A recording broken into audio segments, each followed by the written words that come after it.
recorded. The exclusive conference he line he Wakanda for he decided that he was going to go to New Mexico for the month and volunteer with a non-for-profit to build a house from the ground for a disabled veteran. And when he did that, he said, "Dad, I need you to take over my job and not travel this month." And so, unfortunately, I got caught in the thick of it last week, lost sight of time. And that's just me taking ownership of leadership and being accountable when you mess up. And so last week, Coach Dan messed up, and I do apologize. Today, you may hear noises in the background. I am going to share with you how to handle the stress of a broke down plan. That's what we're going to talk about.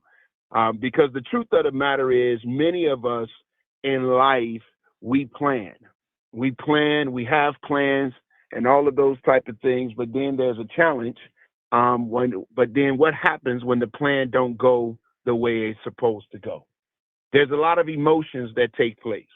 And so yesterday morning, I came to Home Depot, and remember, I haven't been to Home Depot in about 8 months. But yesterday morning, I'm at Home Depot.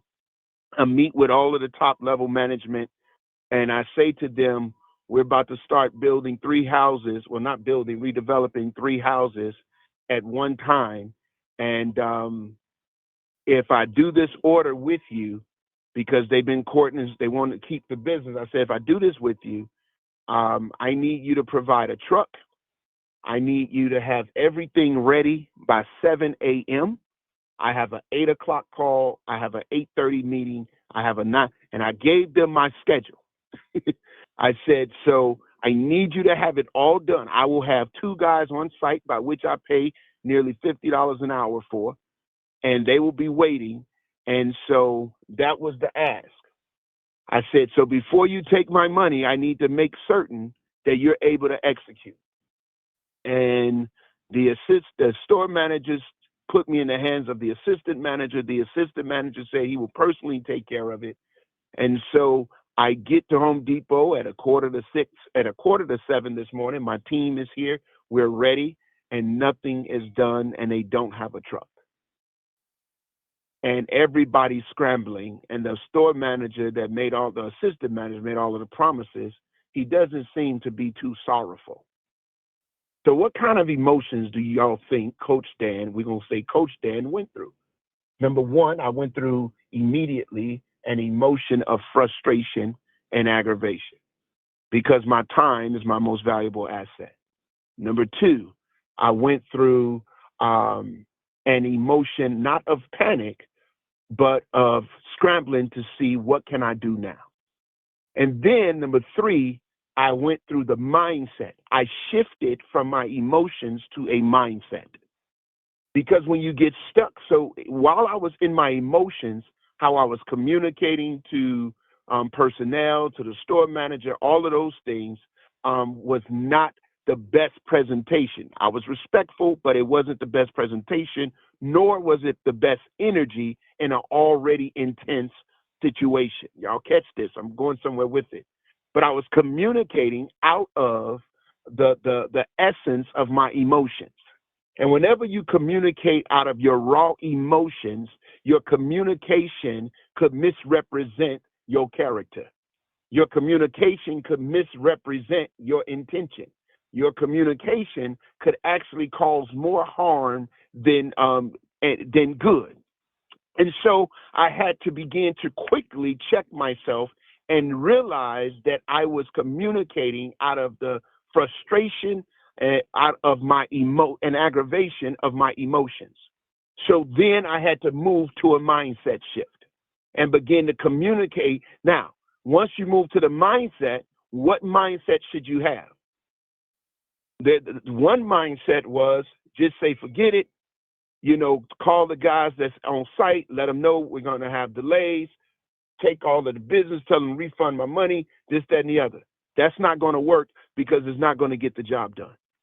Another mindset is to sit and wait on him to try to figure it out while you're watching him as a manager not have the capacity or the competency to move the people how they need to be moved to get it done.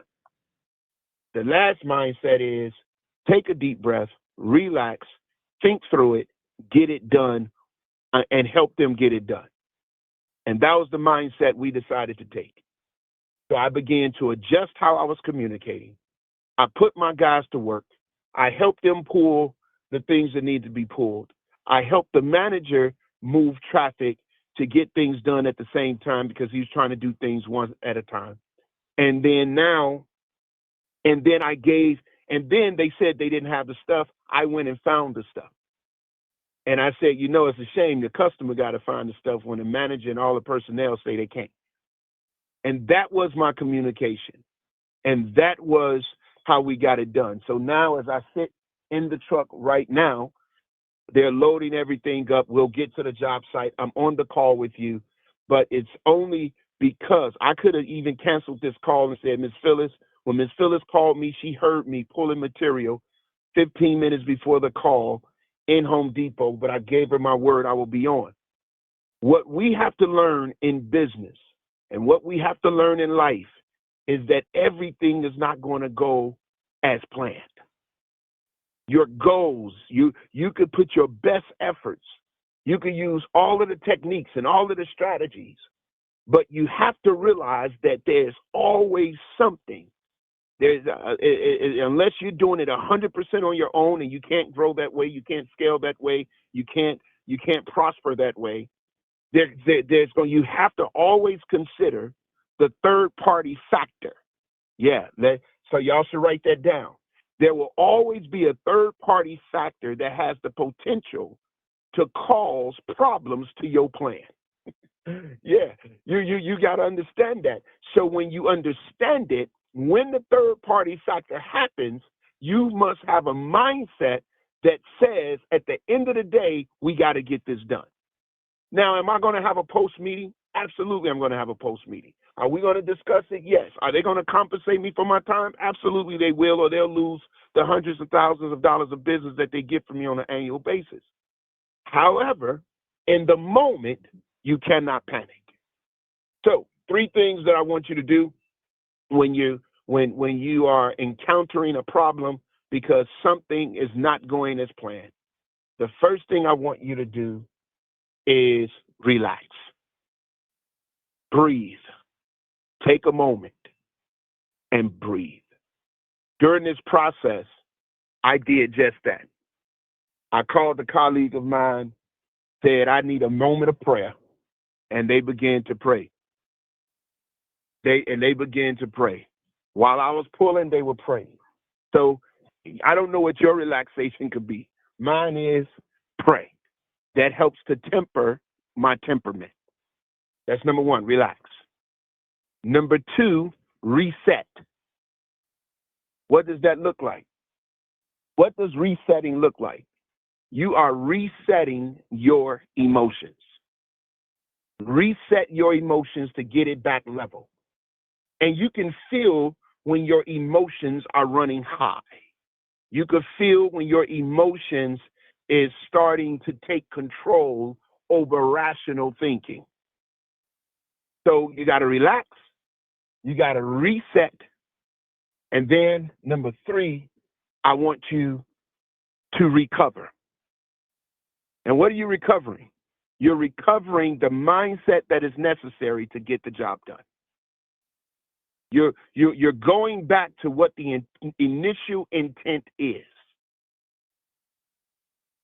You're revisiting, if we want to use that word, why you are there in the first place. And you allow that to be your focus. You allow that to be your goal. You allow that to be your aim. Reset. Well, relax. Reset. Refocus. That's another one. Revisit. Recover. All of those things is essential for the ultimate success and the accomplishment of the task that is at hand. And so you all have the power to do so. As you look at your business, stuff don't go as planned, don't panic. You missed the mark, don't panic. Somebody didn't do what they said they were going to do. Don't panic. You're frustrated because you feel like your time is being wasted. Don't panic. Relax. Reset. Recover. And as you allow that to be your goal, as you allow that to be your aim, as you allow that to be your purpose, you'll spend a lot less time talking through the pain, the frustration, and the aggravation of your emotions. And you'll spend a lot more time focused on what the initial intent and outcome is. Listen, you guys, I trust and pray that this moment of me giving you a moment of transparency of me will help you to find the ability to relax, reset, and recover in moments when things don't go as planned. That's all I got for you this morning. I love y'all. I appreciate you. And until next time, as always, prosper. Thank you, Coach Dan. Boy, did you bring back a lot of memories of when I was in that industry. Oh, my goodness.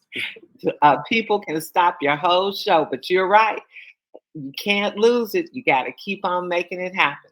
And not just in that industry, guys, but in anything you do. So we really appreciate knowing what you're going through this morning, that you still took the time to come and pour into us. And I hope we take it and use it. And people, just go out and push.